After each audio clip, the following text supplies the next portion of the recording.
Once upon a time, there was a hare who loved to boast. He considered himself to be the finest creature in the countryside, and what he loved to do the most was tell others how marvellous he was. He would annoy the hedgehogs by bragging that he was a better shade of brown than they were. He would irritate the foxes by boasting that he could run faster than them, and he would upset the rabbits by teasing that his ears were much longer than theirs. He would talk about how wonderful he was from the moment he woke up in the morning to the moment he went to bed at night, and if there was no one around to listen, then he would talk to himself. "Goodness me, Hare, you are a handsome fellow," he would say. "How fine and groomed your coat looks today," he would continue. "I do admire the speed at which you ran down that hill this morning," he would chatter. After a while, the other animals would avoid him so as not to have to listen to his continuous boasting. The rabbits would dive hurriedly into their burrows when they saw him coming. The hedgehogs would roll up into balls and pretend to be asleep. The foxes wouldn't even bother to try to chase him. They would run the other way instead. Soon, Hare began to notice that there seemed to be no one around to talk to. Where is everybody?" he said to himself. "I miss having someone to talk to. I think I will go and find somebody." So off went Hare down the lane, looking for someone to talk to. And, as always happened these days, all the other animals ducked out of the way. All the animals, that is, except poor Tortoise, who could not move quickly enough. Before he even had a chance to creep under a bush and hide, Hare spotted him and bounded straight over. "Well, hello, Tortoise!" he shouted in a voice that was unnecessarily loud. "Fancy seeing you here!" "Oh, hello, Hare," replied Tortoise kindly, for he was a generous little fellow. "How are you today?" "I'm absolutely marvellous," announced Hare in a booming voice. "Lucky you saw me, actually, because I've been looking for someone to watch my new exercise routine. I'm sure you'd like to see it, wouldn't you?" Yes, of course," answered Tortoise politely. "I would love to see it. Please go ahead." "Of course!" cried Hare, and without wasting another moment, he began to bound around Tortoise, showing off with a series of leaps, cartwheels, and headstands. When he had finished his routine, Hare zoomed over to Tortoise to receive his praise. "What about that, then?" he shouted confidently. "Good, wasn't it? Bet you wish you were as clever and talented as me, don't you, Tortoise, "Well, yes, I do think you are clever," answered Tortoise slowly. "but that doesn't mean I want to be like you." "Of course you do!" cried Hare rudely. "You are just a slow old creature who can't do anything. I am better at everything than you." "Do you think so?" asked Tortoise patiently. "Well, Hare, if you were to put that to the test, you might be surprised by what you found." "Oh, would I indeed?" boomed Hare crossly, for he was not used to anyone disagreeing with him. "Right then, we shall have a race, you and I, and we'll see who wins, shall we?" "If you really want to," sighed Tortoise slowly, "I don't mind." "Good!" laughed Hare. "We shall have a race tomorrow morning. I shall win, and then you will have to admit that I am better than you. Ha, ha, ha!" Bright and early the next morning, Hare was back at Tortoise's side, nagging him to hurry up. Come on, he bossed. "The race is all organised. Badger is going to start us off, and Squirrel will be at the finish line to crown the winner." "Crown?" inquired Tortoise with interest. "What crown?" The one I spent last night making, of course, replied Hare impatiently. He really liked the idea of being presented with a crown to wear, so it had been worth staying up all night to make it. My, he would look grand. The two animals set off to the starting line, with Hare moaning at Tortoise all the way. Hurry up, Tortoise! You are far too slow, and I want to get on with the race. There will be lots of creatures there to see me win, and I don't want to keep them waiting. All in good time, Hare, answered Tortoise patiently. All in good time.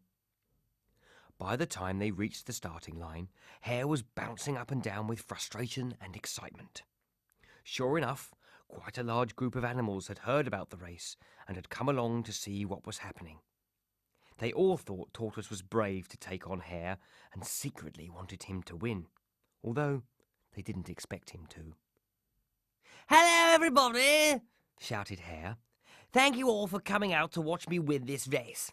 I do hope you will enjoy yourselves. Right then, Tortoise, are you ready? Ready, replied Tortoise cheerfully, apparently not at all bothered by Hare's confidence. Let's make a start, shall we?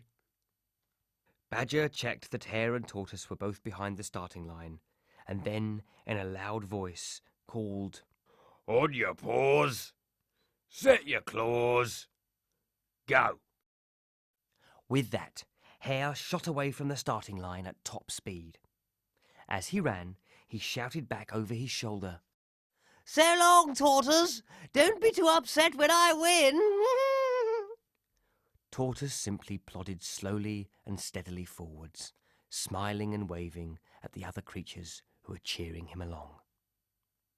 Away in the distance, Hare decided he may as well take his time, for he had left all the other animals far behind him.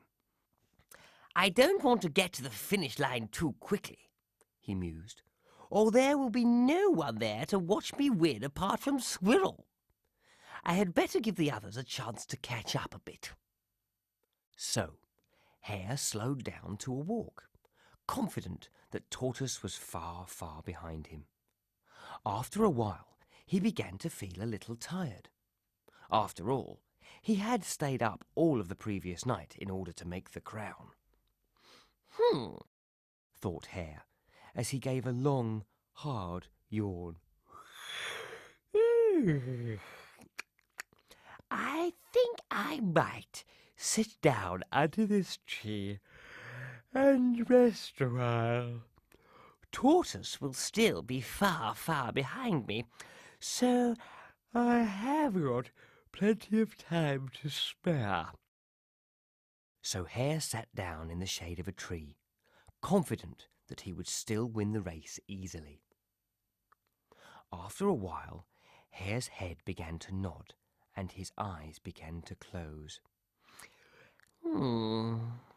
Thought Hare, as he gave another huge yawn.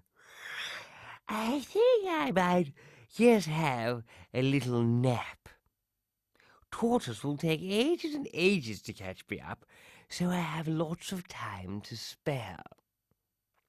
So Hare lay down on the ground, shut his eyes, and fell into a deep sleep. Time went by. The sun climbed high in the sky, but Hare did not wake up. More time went by. The sun began to sink in the west, but Hare did not wake up. Even more time went by.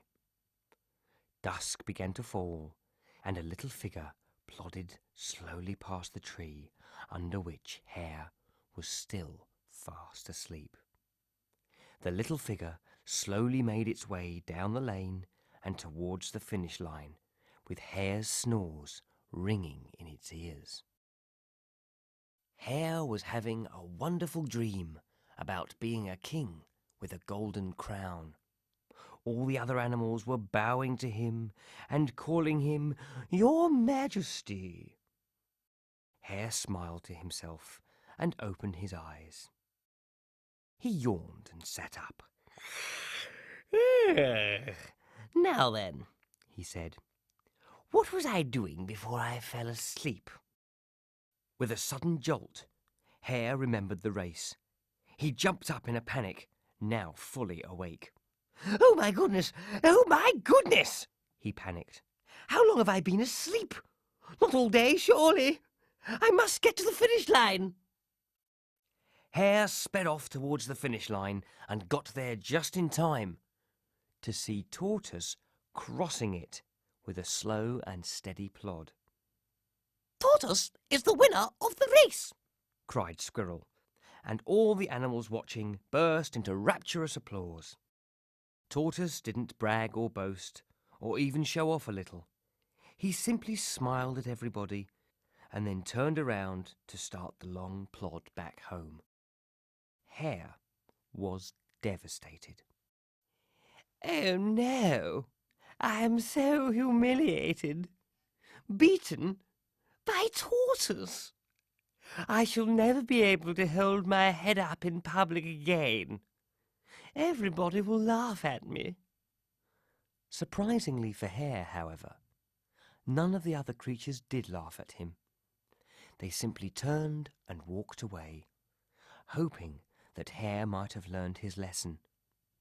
Perhaps he has, for since that day, Hare has never been heard boasting again.